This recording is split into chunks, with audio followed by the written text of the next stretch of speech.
If you're the black sheep, then you're the most powerful. We're going to get into it.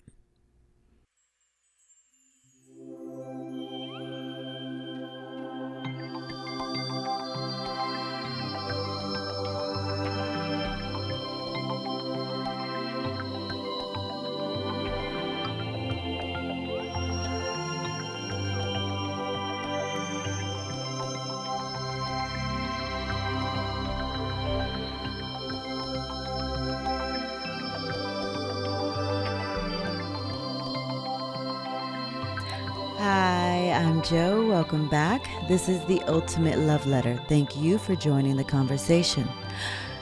Embrace being the black sheep. If you are the oddball in your family, then I am here to tell you, you are about to be the goat. You see things differently. You are going against the grain because you are awake, because you are aware, because you are tapped in with Source. I'm thinking about all of the greats, and I mean all of the modern greats that you and I know, the ones that we follow, the ones that we are inspired by their stories, the ones that we look up to, the ones that we just seem to just savor every word on how they were able to achieve their greatness, their empires. They all have one thing in common. When you listen to their story closely, they were the black sheep. The majority of society will go through life following the same path of everyone else. Like they see what was created before them and they're just following along. They are unable, unwilling, not brave enough to create a new path. They are unable to envision a life that we haven't seen. But you, my friend, are a visionary. You see what was created, and in your mind, you see what can be created by following a different path, by challenging the status quo, by speaking your truth, by being brave enough to give away your gifts.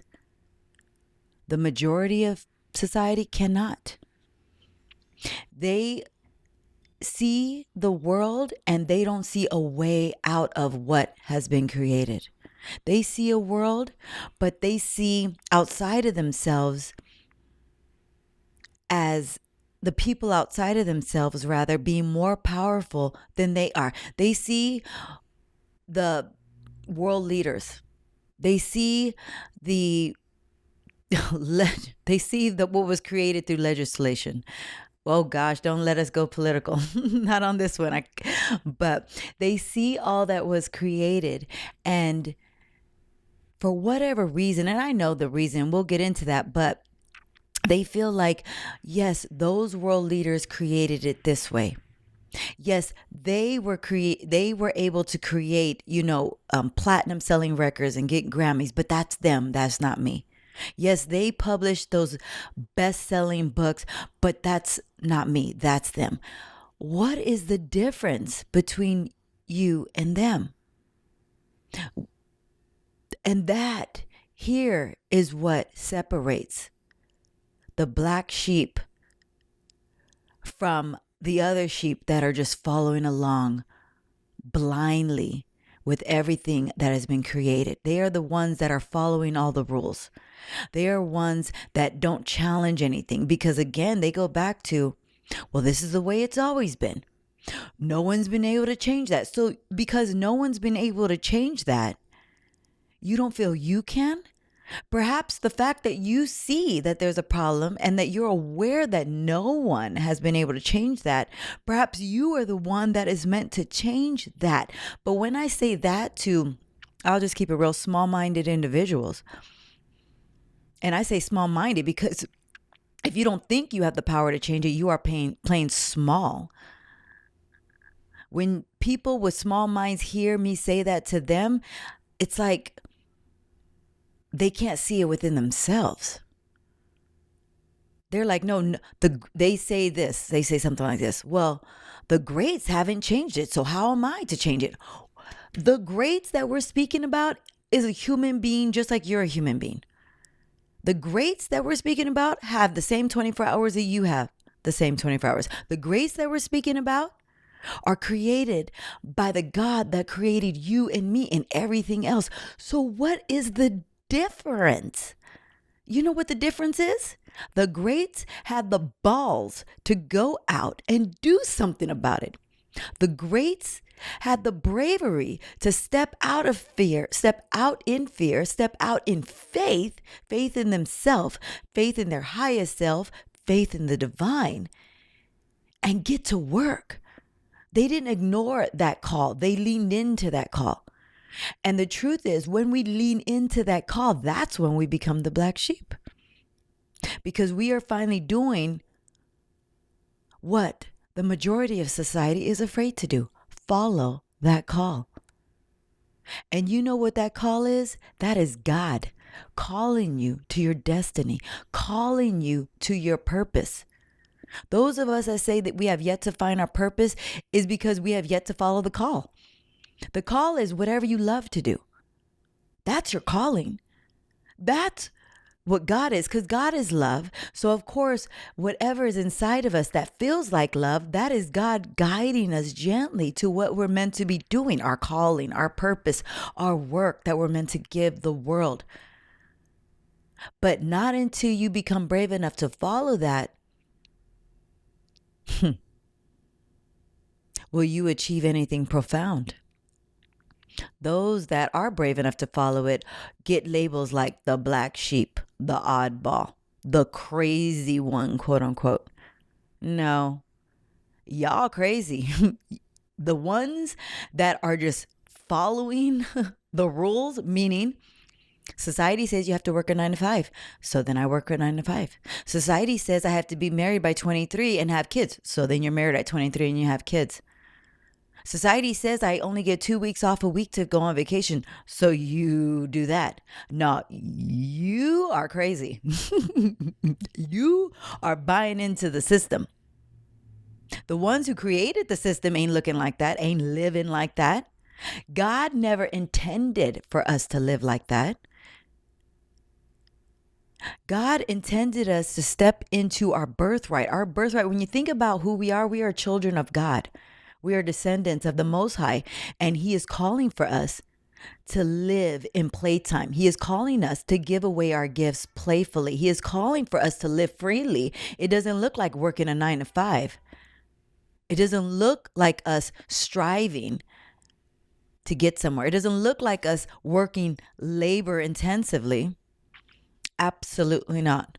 But we can't find that path. We cannot join God on that path until we're brave enough to step forward in the step one that He's given us towards the freedom, towards the destiny, towards our calling. And this is what knocks most of us off our path, because the moment we begin to answer that call, the moment is the same moment we'll begin to look differently from our family. Because 99% of people are walking through life blindly, right?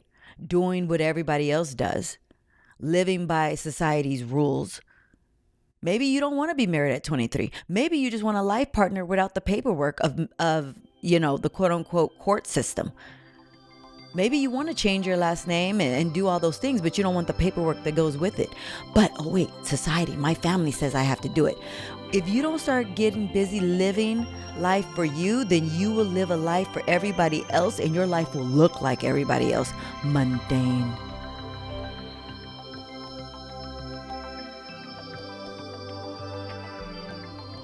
But the ones that awaken to that call within, then you begin to separate from what society looks like. Then, of course, you'll begin to look different in your family, because your family is society, right? So not only do you become the black sheep from your family, but really you become the black sheep for the rest of the world. But here's where you find your people. Here is where the other black sheep can find you.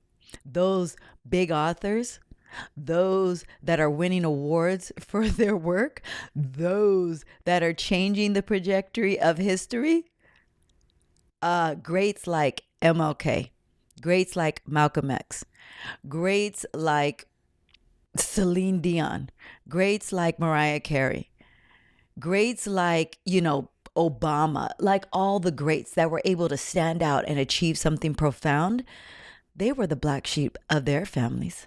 Absolutely. They did something differently and it led to the greatness that if you ain't a black sheep, then you ain't the goat, it could never lead to. And that is the truth. But when we begin to step out in that calling and we begin to get titles of, oh, they're the oddball, they're the black sheep, perhaps if we're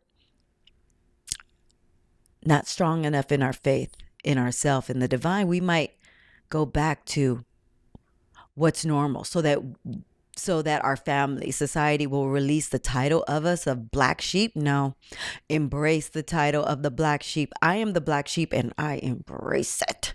I love being the black sheep because you know what? The black sheep of the family ends up being the goat.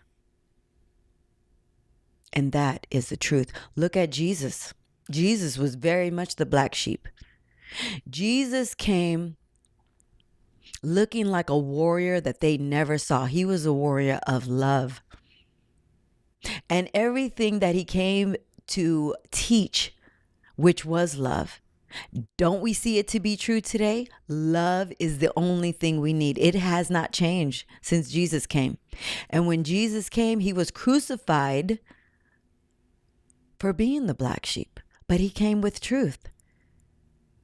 But in the sacrifice of Jesus, now we're able to live free.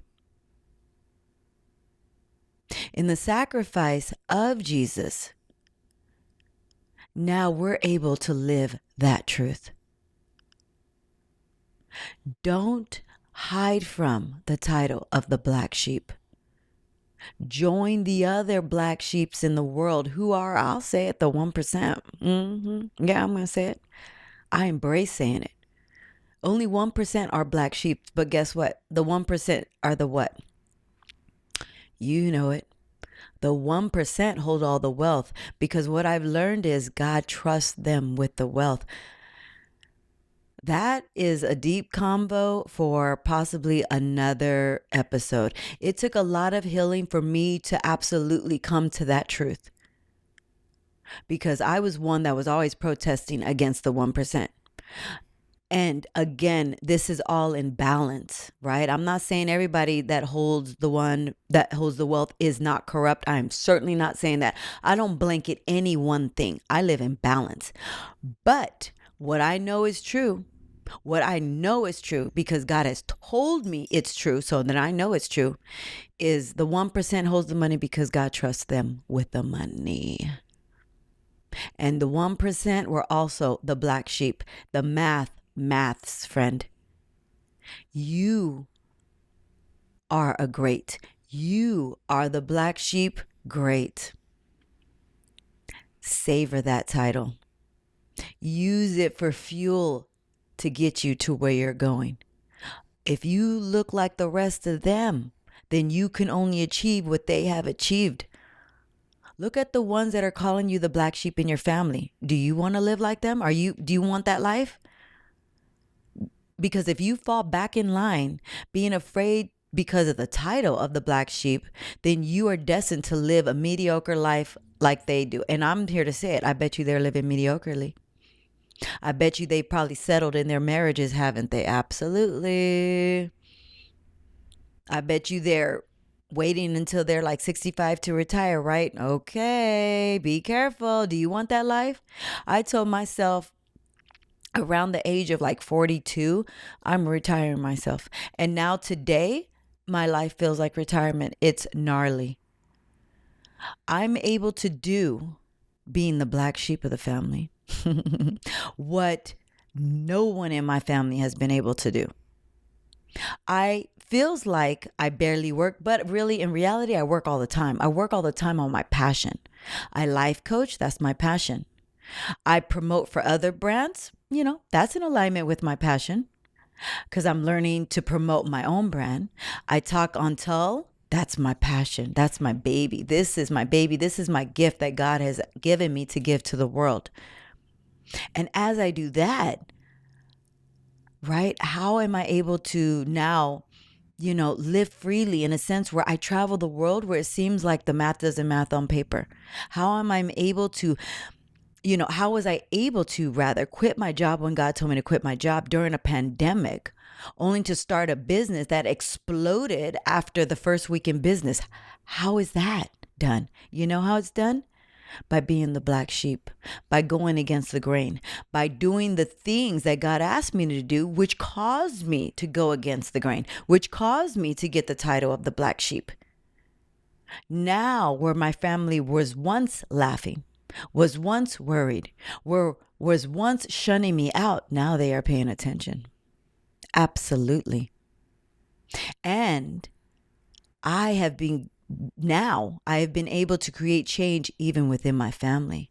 The family that was skeptical, the family that was fearful, the family that, keep it real family, they didn't believe in me. Now they're taking notice because what I'm able to achieve is tangible. They see it. They're savoring at it. They're wondering, like, how can she do this? I don't know how I'm able to do it, but I know it's God pulling the strings. God is the source. God is the way. I just go where God says go, and it always works out. He always funds the thing. That's all I'm doing. I'm following God. And that's the secret sauce. God does this, not me. I just follow along. The black sheep who is following the shepherd. That's what I do. And that's how I'm creating change. It's time to get going, friend. If you're getting the title of the black sheep, I'll tell you what that title really means. It means you are the greatest of all times. Congratulations. That's a beautiful title. Go get everything that God is asking you to get, that God is promising is yours, and never look back. Before long, your family will be taking notice, but you got to be brave enough to take that first step. Thank you so much for joining this combo. If you haven't subscribed to us yet on YouTube, make sure that you're subscribed there. Also, thank you to all of our 900 plus subscribers that have us on YouTube. I am honored for you to be in our mastermind. It's you, it's me, it's God. Thank you to everyone who engages, who comments. Your comments and your engagements absolutely make our podcast more recognizable. Thank you so much for being the founders of The Ultimate Love Letter. It's only up from here. Also, check out our new book, Fake Ass Vegan, which is available on Amazon, and our official The Ultimate Love Letter merch is available on our shop, tull.shop, which is linked in our show notes. Until next time, love yourself and love others. We'll talk again real soon. Bye for now.